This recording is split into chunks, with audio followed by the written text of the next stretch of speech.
Everything we as human beings have created on this planet was essentially first created in our minds. All that you see, which is human work on this planet, first found expression in the mind, then it got manifested in the outside world.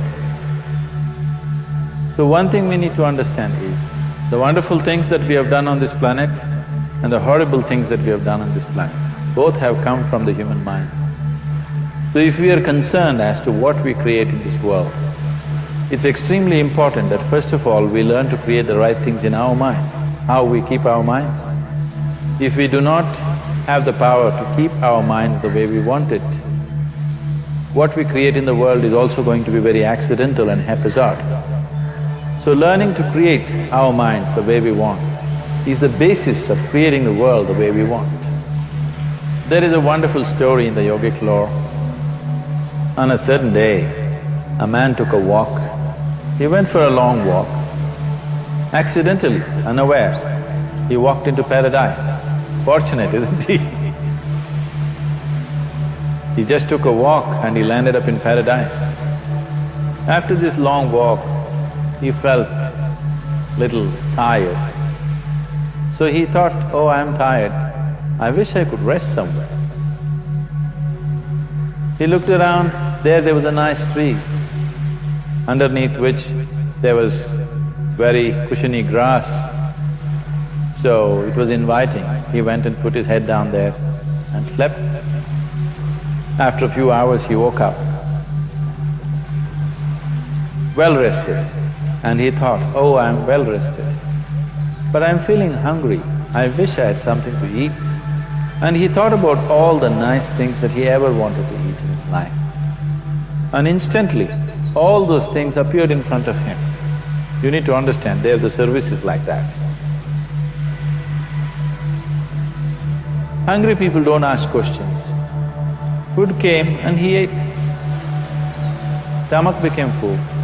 Then he thought, oh, my stomach is full, I wish I had something to drink. All the nice things that he ever wanted to drink, he thought about it and all of them just appeared in front of him. Drinking people also don't ask questions, so he drank. Now with a little bit of alcohol in him, you know Charles Darwin told you, all of you are monkeys, your tail fell away. Not me, Charles Darwin told you that you were all monkeys and your tail fell away and then you became human. Yes, definitely the tail fell away, but the monkey… In yoga, we always refer to an unestablished mind as markata, which means a monkey. Why we are referring to the mind as a monkey is, what are the qualities of a monkey? One thing about a monkey is, it's unnecessary movement. And another thing about the monkey is, if I say you're monkeying somebody, what does it mean? Imitation. Monkey and imitation have become synonymous. So these two essential qualities of a monkey are very much the qualities of an unestablished mind. Unnecessary movement, you don't have to learn it from the monkey, you can teach it to the monkey. And imitation is full-time job of the mind. So when these two qualities are on, a mind is referred to as a monkey. So this monkey became active within him. He just looked around, thought, what the hell is happening here? I asked for food, food came. I asked for drink, drink came. There must be ghosts around here, and ghosts came. Oh, the ghosts have come, they're going to surround me and torture me, he thought. Immediately the ghosts surrounded him and started torturing him. Then he started screaming in pain and said, oh, they're going to kill me, and he died. Just now he said he's a fortunate being. The problem is he was sitting under a kalpavriksha or a wishing tree. He asked for food, food came. He asked for drink, drink came. He asked for ghost, ghost came. He asked for torture, torture came. He asked for death, death happened. Now don't go looking for these kalpavrukshas in the forest. You can barely find a tree these days. A well-established mind, a mind which is in a state of samyukti, is referred to as a kalpavruksha. If you organize your mind to a certain level of organization, it in turn organizes the whole system. Your body, your emotion, your energies, everything gets organized in that direction. Once all these four dimensions of you, your physical body, your mind, your emotion and the fundamental life energies are organized in one direction. Once you're like this, anything that you wish happens without even lifting a little finger actually. It would help to assist it with activity, but even without doing any activity, you can still manifest what you want if you organize these four dimensions in one direction and keep it unwavering in that direction for a certain period of time. Right now the problem with your mind is, every moment it is changing its direction. It is like you want to travel somewhere and every 2 steps if you keep changing your direction, the question of you reaching the destination is very remote unless it happens by chance. So, organizing our minds and in turn organizing the whole system and these 4 basic dimensions of who you are right now in one direction, if you do this, you are a kalpavruksha yourself. Anything that you wish will happen. But right now, if you look at your lives, everything that you have wished for till now, if it happens, you have finished. Everything and everybody that you have desired for, if all of that lands up in your house today, could you live with that? So if you want to become empowered, it is also important that you become responsible as to what you ask for and what you don't. Right now the world's situation is just this, we are hugely empowered with technology. Today it doesn't take six billion people to destroy this planet. One man, by pressing the wrong button, can destroy the whole planet. When we are empowered like this, it's very important that our physical action, emotional action, mental action and energy action are controlled and properly directed. If it is not so, we become destructive, self-destructive. Right now, that is our problem. The technology, which is supposed to make our life beautiful and easy, has become the source of all the problem, that we are destroying the very basis of our life, which is the planet. So what should have been a boon, we are making a curse out of it. What has brought incredible levels of comfort and convenience to us in the last 100 years or so has also become a threat to our life simply because we are not conscious action, we are in a compulsive state of action. So organizing our minds fundamentally means moving from a compulsive state of activity to a conscious state of activity. You might have heard of people for whom they asked for something and beyond all expectations it came true for them. Generally this happens to people who are in faith. Now, let's say you want to build a house. If you start thinking, oh, I want to build a house. To build a house I need 50 lakhs, but I have only 50 rupees in my pocket. Not possible, not possible, not possible. The moment you say not possible, you are also saying, I don't want it. So on one level, you're creating a desire that you want something, on another level, you're saying, I don't want it. So in this conflict, it may not happen. Someone who has some faith in a god or in a temple or whatever, who is simple-minded, faith works only for those people who are simple-minded. Thinking people who are too much thinking, for them it never works. A childlike person who has a simple faith in his god or his temple or whatever, he goes to the temple and says, Shiva, I want a house. I don't know how, you must make it for me. Now in his mind there are no negative thoughts. Will it happen? Will it not happen? Is it possible? Is it not possible? These things are completely removed by this simple act of faith. Now he believes Shiva will do it for him and it will happen. So is Shiva going to come and build your house? No, I want you to understand, God will not lift his little finger for you. what you refer to as God is the source of creation. As a creator, He has done a phenomenal job, there's no question about it. Could you think of a better creation than this? Is it in anybody's imagination to think anything better than what is there right now? So as a creator, He has done His job wonderfully well. But if you want life to happen the way you want it, because right now, the very crux of your happiness and your well-being is this: if at all if you're unhappy, the only and only reason why you're unhappy is life is not happening the way you think it should happen. That's all it is. So if life is not happening the way you think it should happen, you're unhappy. If life happens the way you think it should happen, you're happy. It's as simple as that. So if life has to happen the way you think it should happen, first of all, how you think, with how much focus you think, how much stability is there in your thought, and how much reverberance is there in the thought process will determine whether your thought will become a reality or is it just an empty thought. Or how you do not create any impediments for your thought by creating negative thought process. Is something possible or not possible? Is destroying humanity. What is possible and not possible is not your business, it's nature's business. Your business is just to strive for what you want. Right now you're sitting here, if I ask you two simple questions, I want you to just look at this and answer this. Right now from where you're sitting, can you just fly off? You say no? Right now from where you're sitting, can you get up and walk? You'll say yes. What is the basis of this? Why you say no to flying and yes to walking?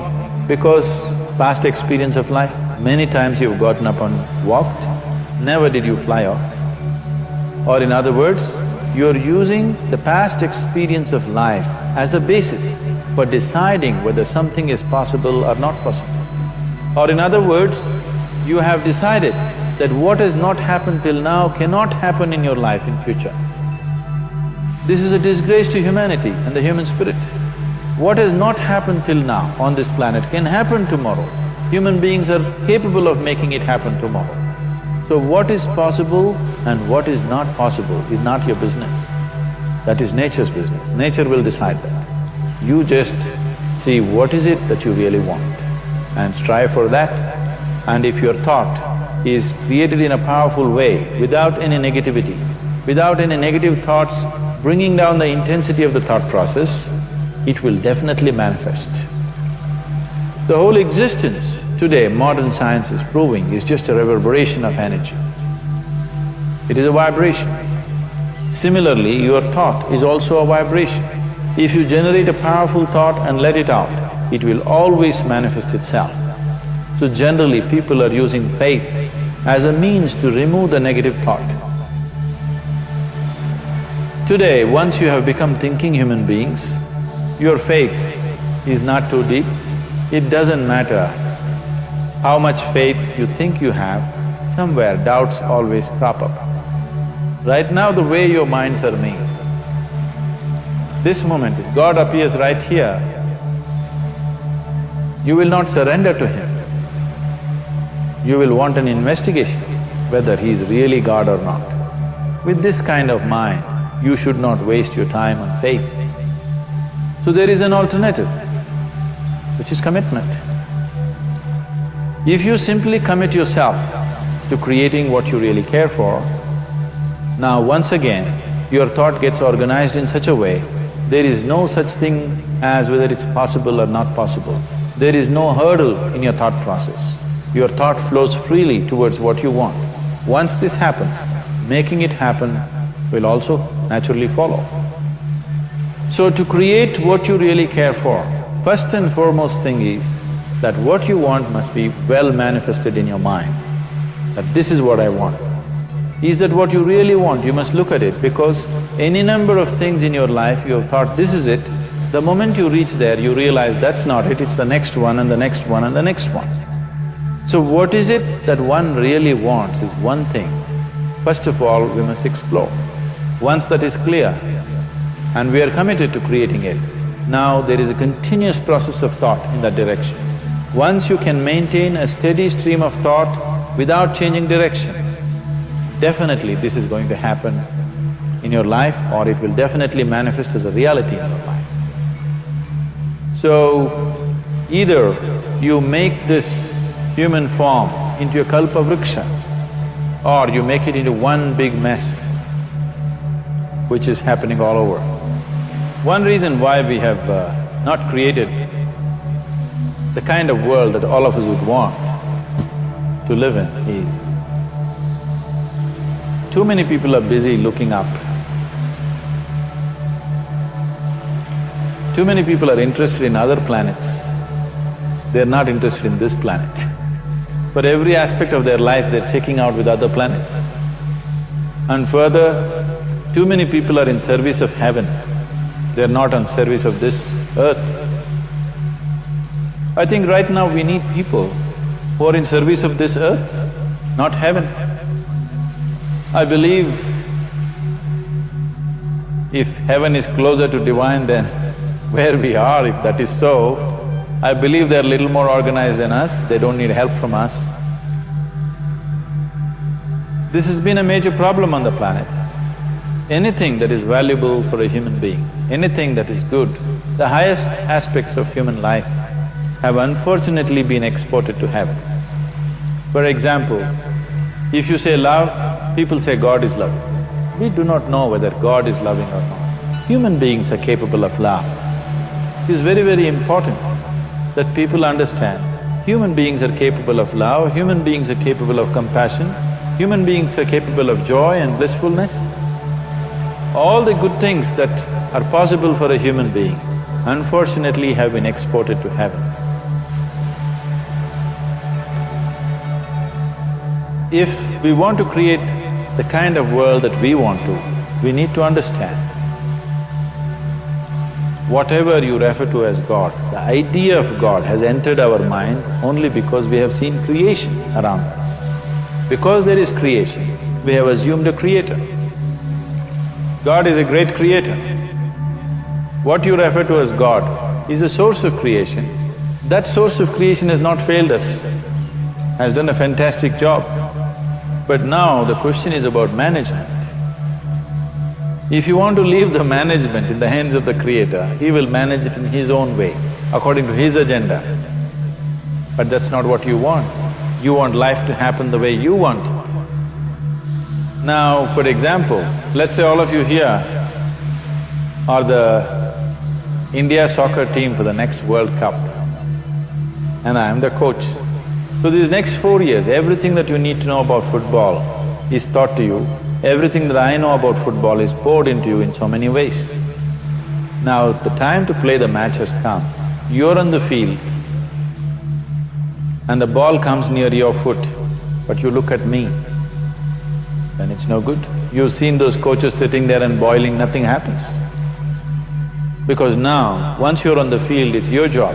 So this is the same thing. The Creator has done a fantastic job. Now you're here. It is for you and me to see how to manage this, how we want it, how to keep this world, how… in what condition would all of us enjoy it best is something that we have to look at. So at every stage in our life, we tend to think, this is it. If this one thing happens, everything will be fine with my life. You reach there and you realize that's not it, and you postpone it to something else and something else. This is going on. The first and foremost thing is, you must be clear what is it that you really want. If you do not know what you want, the question of creating it doesn't arise. If you look at what you really want, what every human being wants is, he wants to live joyfully, he wants to live peacefully. In terms of its relationships, he wants it to be loving and affectionate. Or in other words, all that any human being is seeking for is pleasantness within himself, pleasantness around him. If this pleasantness, if it happens in our body, we call this health and pleasure. If it happens in our mind, we call this peace and joy. If it happens in our emotion, we call this love and compassion. If it happens in our energy, we call this blissfulness and ecstasy. This is all that a human being is looking for. Whether he is going to his office to work, he wants to make money, build a career, build a family, he sits in the bar, sits in the temple, he is still looking for the same thing. Pleasantness within, pleasantness around. If this is what we want to create, I think it's time we addressed it directly and commit ourselves to creating it. So you want to create yourself as a peaceful human being, joyful human being, loving human being, a pleasant human being on all levels. And do you also want a world like this? A peaceful world, a loving world, a joyful world? No, I want greenery, I want food. When we say a joyful world, that means everything that you want has happened. So this is all that you're looking for. So all that you need to do is commit yourself to creating it, to create a peaceful, joyful and loving world, both for yourself and everybody around you. Every day in the morning, if you start your day with this simple thought in your mind, that today, wherever I go, I will create a peaceful, loving and joyful world. If you fall down 100 times in the day, what does it matter? For a committed man, there is no such thing as failure. If you fall down 100 times, 100 lessons to be learnt. If you commit yourself like this to creating what you really care for, now your mind gets organized. Once your mind gets organized, the way you think is the way you feel, your emotion will get organized. Once your thought and emotion is organized, your energies will get organized in the same direction. Once your thought, emotion and energies are organized, your very body will get organized. Once all these four are organized in one direction, your ability to create and manifest what you want is phenomenal. You are the creator in many ways. Why I am saying you are the creator is, I want you to look at the nature of your life right now. If you eat a banana, in 4 hours' time, this banana becomes a human being. There is something within you, a life-creating process, a process which builds this body.